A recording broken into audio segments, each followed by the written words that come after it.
मेरा नाम है Saksham Sareen. I have lived in more than 20 cities in India. In 8th class we came to Delhi, Faridabad, जहाँ मैं आज भी रहता हूँ. तो हम लोग वहाँ पे आए. मेरे हाथ में एक हमेशा पेचकस रहता था और मैं चीजें खोलता रहता था. बंद मुझसे कभी नहीं होती थी कोई भी चीज.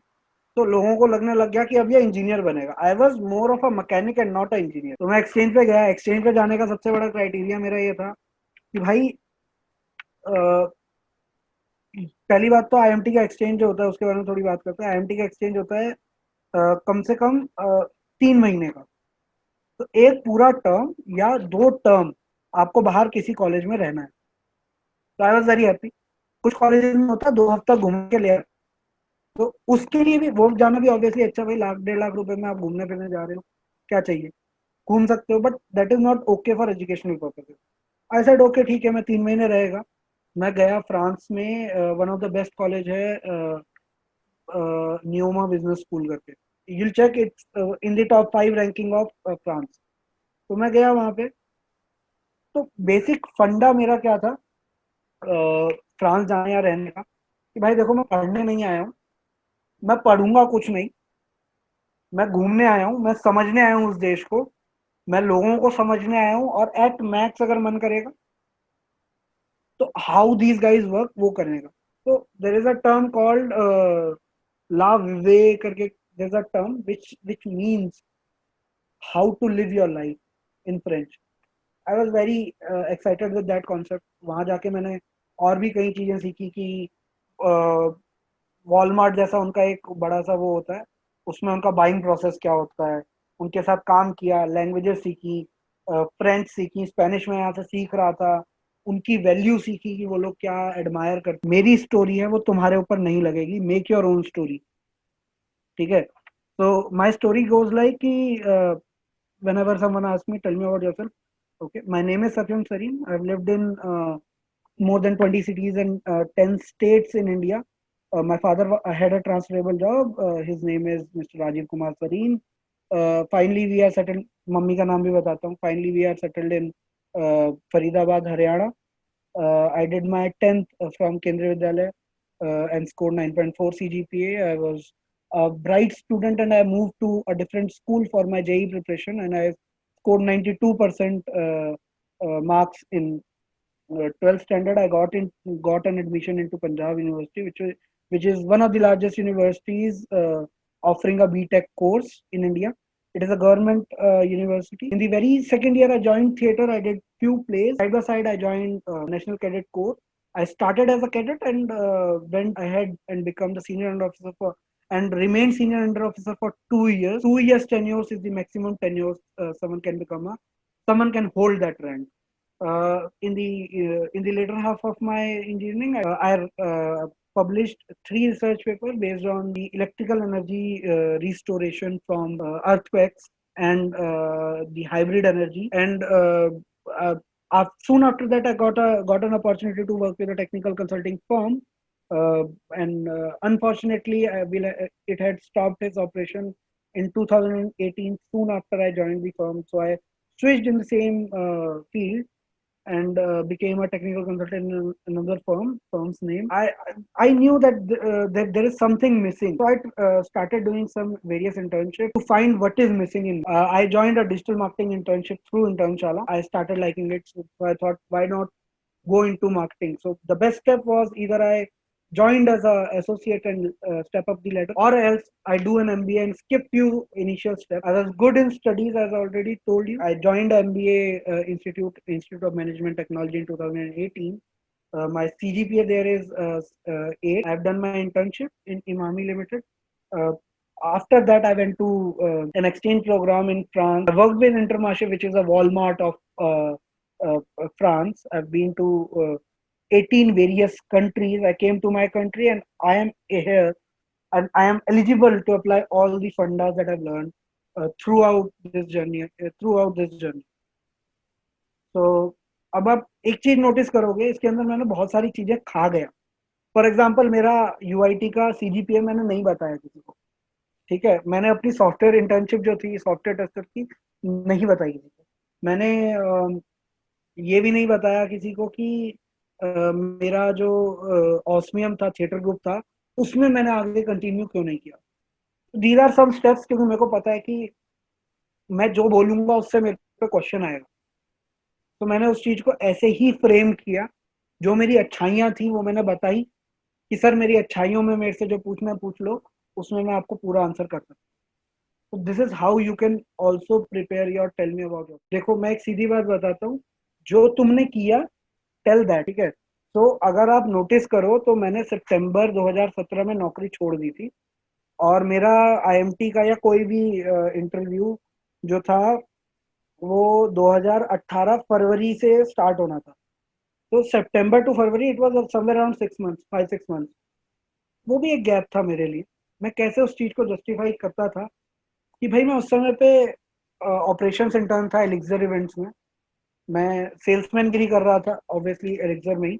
तो वो चीजें जो मैं कर रहा था ना, मैंने उनको रेलेवेंट बनाया। समझ लो कैसे रेलेवेंट बनाया कि So if I may give a bit of thoda sure sa sure sure input. Sure.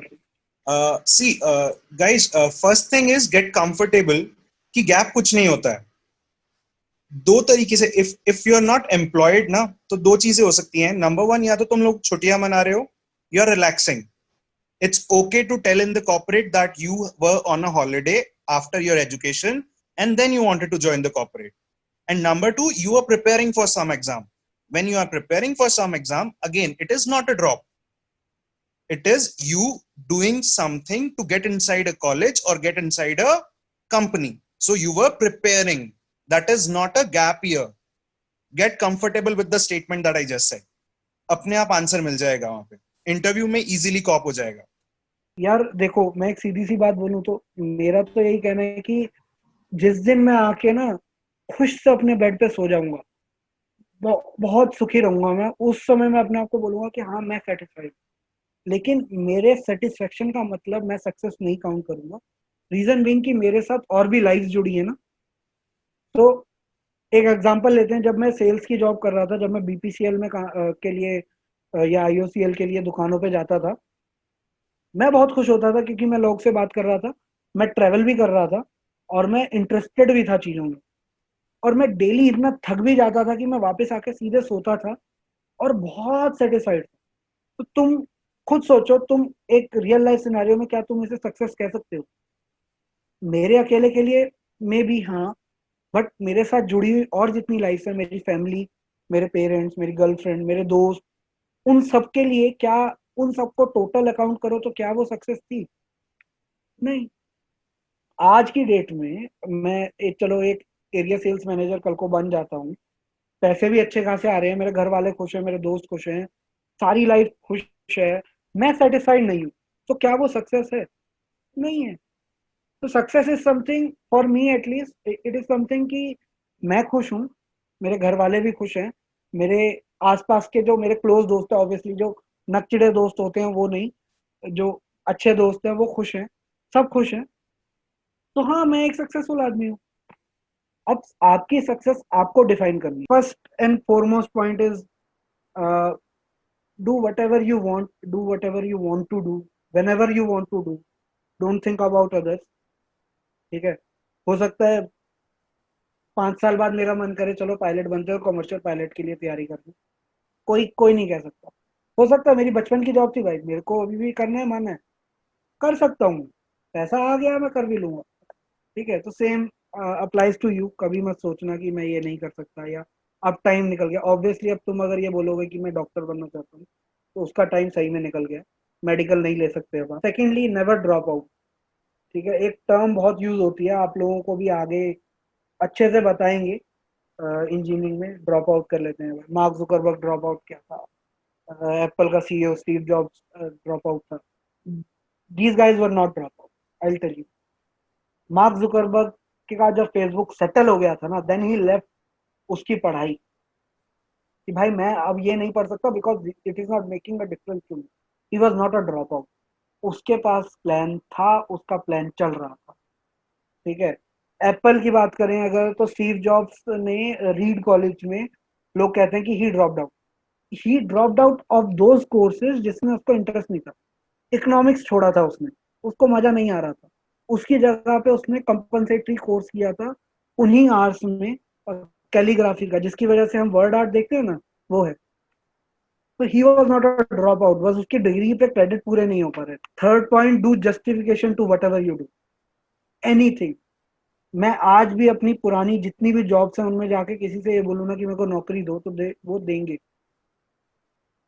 और इस लाइन में ना आपको बहुत लोग मिलेंगे, एक बात ध्यान रखना हमेशा, जो आपको ये बताएंगे कि आप ये कर लो सक्षम,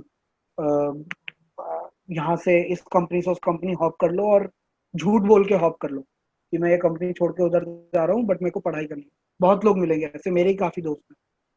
बट एक बात ध्यान रखना, वंस अ रिलेशनशिप इज टूट गया तो टूट गया, ठीक है ना। उसके बाद you can not go back to that particular person and ask for a job.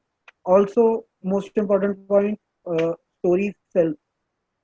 कुछ भी करो इंटरव्यू में, लेकिन कहानियां बोलना, लिटरली कहानियां बोलना। अपनी लाइफ को एक मनोरंजन कहानी बना के प्रेजेंट करोगे तो जरूर एक आदमी खुश होगा, ठीक है। फिफ्थ पॉइंट अगर बोलूं तो नेवर लूज होप। कितने भी लो पे तुम जा सकते हो यार। तुम ये सोचो, एक पॉइंट एंड टाइम पे ना मेरा गेट हो रहा था, ना मेरी नौकरी लग रही थी, पैसे थे नहीं, और साथ वाला बंदर मेरी ड्रीम जीने जा रहा था आर्मी के अंदर। कितना नीचे में था उस समय पे, बट ठीक है, इट इज लाइफ। आप नीचे जाओगे तो ऊपर भी आओगे, कभी ना कभी हो सकता है। तो never lose hope. Talk to your families, talk to your friends, बात करो उनसे। At the end of the day everything will be fine. Also, one last and most important part, never stop. कभी मत रुकना किसी भी चीज के लिए। कभी थकना भी मत कि मैं थक चुका हूं अब नहीं करूंगा। हमेशा आगे बढ़ते रहो। अ, कुछ ना कुछ सीखते रहो, किसी ना किसी को प्यार करते रहो। ऑब्वियसली एक साथ दो लोगों को मत करना प्लीज, ठीक है, बट करते रहो। इसी के साथ आई वुड से मेरे एंड से तो ये पूरा कंप्लीट है।